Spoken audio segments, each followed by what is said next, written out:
The confusion of money in any form whatsoever with wealth is one of the major problems from which civilization is suffering. When we first began to use symbols to represent the events of the physical world, we found this such an ingenious device that we became completely fascinated with it. And in ever so many different dimensions of life, we are living in a state of total confusion between symbol and reality. But our culture, our civilization, is entirely hung up on the notion that money has an independent reality of its own. We are thinking about vast abstractions, ideologies called communism, capitalism, all these systems, and paying less and less attention to the world of physical reality, to the world of earth and trees and waters, people. The idea of the material world, it is in its own way a symbol. That is to say, if you buy the word material, you mean some sort of basic stuff out of which the world is made. Physical world. This is a concept. This is simply an idea. And if you want to ask me to differentiate between the physical and the spiritual, I will not put the spiritual in the same class as the abstract, but most people do. The poet says, "The hills are shadows, and they flow from form to form, and nothing stands." Because the physical world is diaphanous. It's like music.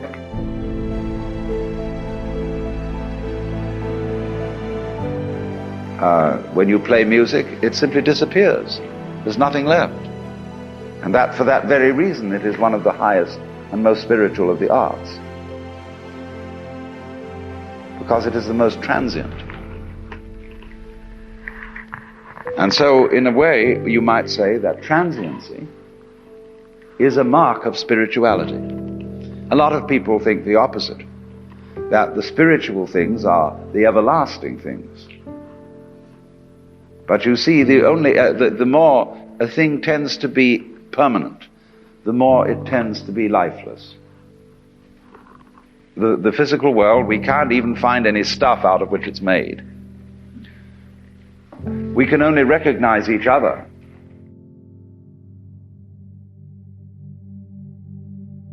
We are recognized by the fact that one day you face the same way as you did the day before. And people recognize your facing. So they say that's John Doe or Mary Smith.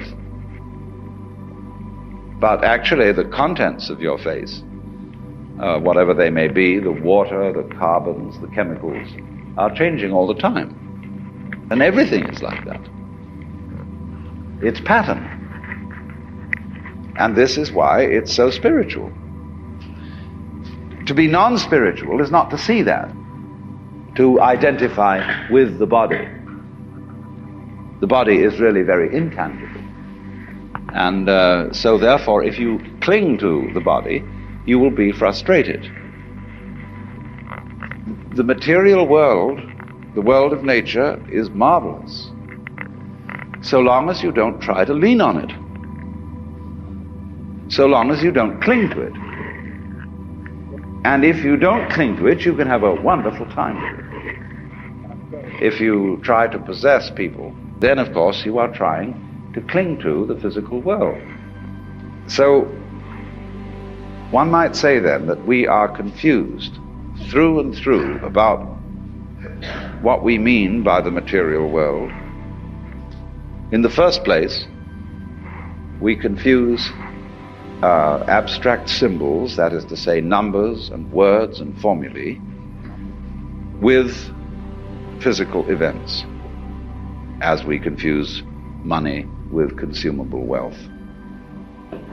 In the second place, we confuse physical events with matter. But matter, you see, is an idea, it's a concept. It's the concept of stuff, of something solid and permanent that you can catch hold of. Now, you just can't catch hold of the physical world. The physical world is the most evasive, elusive process that there is. It will not be pinned down, and therefore it fulfills all the requirements of spirit. So what I'm saying then is that the non-abstract world is the spiritual world.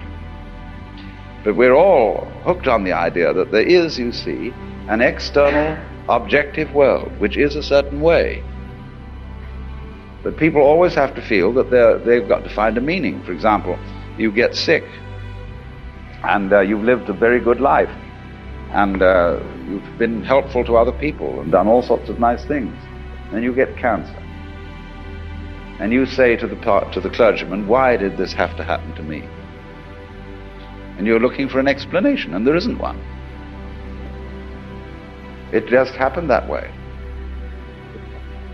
But people feel if they can't find an explanation, they feel very, very insecure. Why? Because they haven't been able to straighten things out. The world is not that way.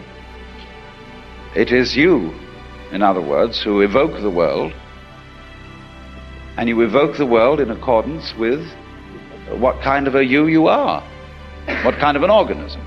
One organism evokes one world, another organism evokes another world.